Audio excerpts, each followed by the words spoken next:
we'll just enter our evening news, we'll see how everything the go.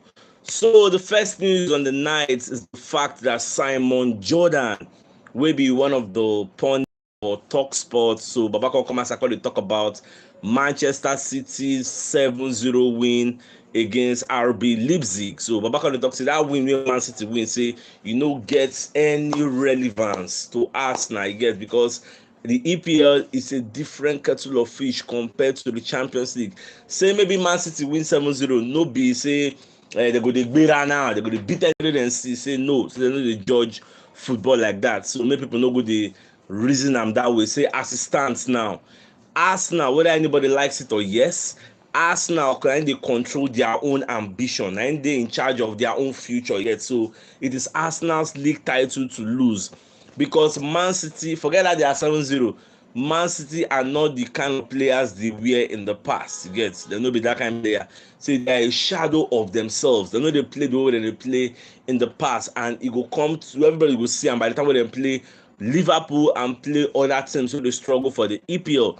So don't get carried away or don't start being scared. Say at the end of the day, now Arsenal hand now everything. Day whether Arsenal go win the title, now Arsenal hand the day. Focus on our games and make sure we don't lose either of our games. Fine, and also we will go still draw points for this 11 games so remain. Man City also self go still draw points for this 11 games so remain. So now the person will drop the lesser points, nine go win, you get the title. So we'll just see how everybody go play their remaining matches. Now away from that, even Jamie OHara will be one of the Tottenham most performer players and a Tottenham lover. Come as I call the talk, say Arsenal no go fit win the title, say Arsenal go drop points, say especially when like as we dey 5 points ahead of Man City, say in the next 6 games to go, we go play Man City. Then if Man City come beat us, that's what you talk. If Man City come beat us, then we will come be 2 points ahead of Man City with 5 games to go, and for that 5 games to go, so we go lose. But wetin all these people wey dey bring their own bias, even now they bring your own Tottenham Hotspur bias, you call it cloud your own judgment, come tell the judge this matter.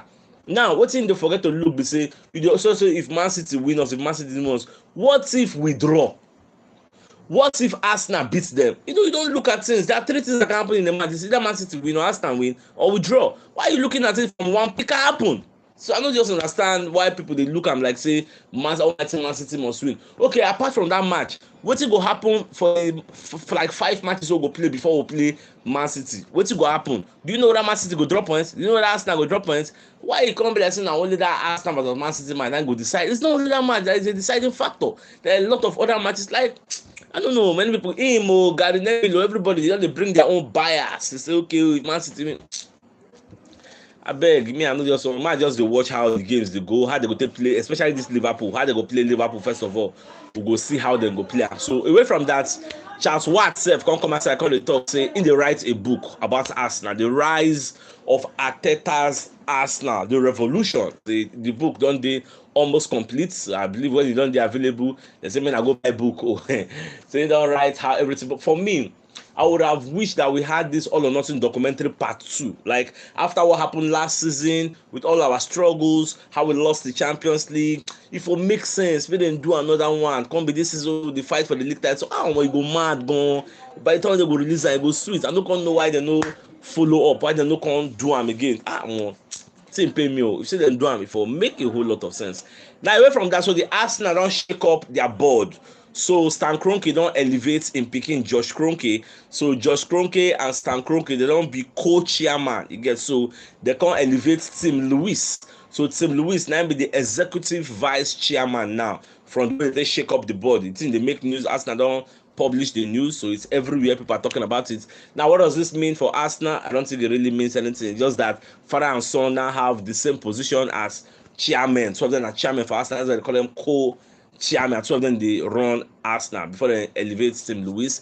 At the same time, Arteta self come outside, they thank the Kroenkes for their support, yes, for being there for him, for Arsenal, especially when the team did for their development stage. Many people were calling for Arteta to be sacked, especially when that Super League brouhaha can't even come in. So fans were shouting Kroenke out. Like there were a lot of issues where Henry and Vieira and co go bring a new buyer again. So a lot of things were going on. So Now nobody even they remember Kroenke out or Arteta out or Edu Gaspar out or Richard Garlic out. Nobody they remember all those things. They are now things of the past now. So Arteta on the tanker. I'm really like Arteta on the talk say we don't like we dey ahead of our time, like we dey ahead of schedule.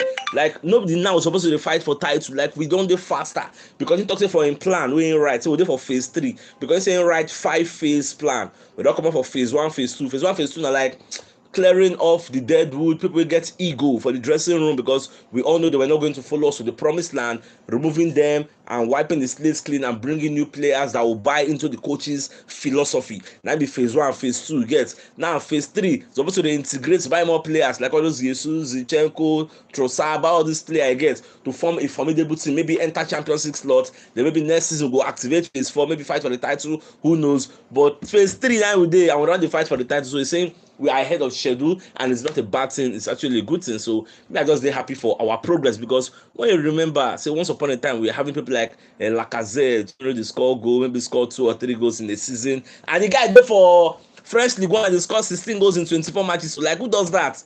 How do you leave the UPI and not even score 1 or 2, 3 goals? Come go. Everything just the boss parade just shock me, but it is what it is. So the biggest news of the night and the fact say Simon Jordan they come aside, they console any Arsenal fan wey they fear, wey they feel say, hey, Man City don knack Leipzig 7-0, so for that reason they won't go on a mad run now, they can't knack anybody. They say no be so football bio, and they judge football like that. You see the match where they go play April 1st versus Liverpool, that match is very very key. We are going to see what will happen if Liverpool collect points, which I expect will happen because Liverpool no get any injury, everybody's back. You get, apart from Luis Diaz. After this 2-week international break, once they come back, April 1st, Man City Liverpool first match, we will play Leeds. Meanwhile, before that match, we are going to be playing Crystal Palace on Sunday, so hopefully we will beat Crystal Palace. Once we beat them, we will go 8 points ahead of Man City. If Man City go play against Liverpool and they draw, you get, so they will cut the points to 7 points. If we come beat Leeds, we will 10 points ahead of them, you get. So that one said, we mess up with their own psychological, you understand as they go now. So we just see, so my dear football lovers, it's CHUKS signing out. This is the evening news, so still come your way tomorrow. Now get out, guys.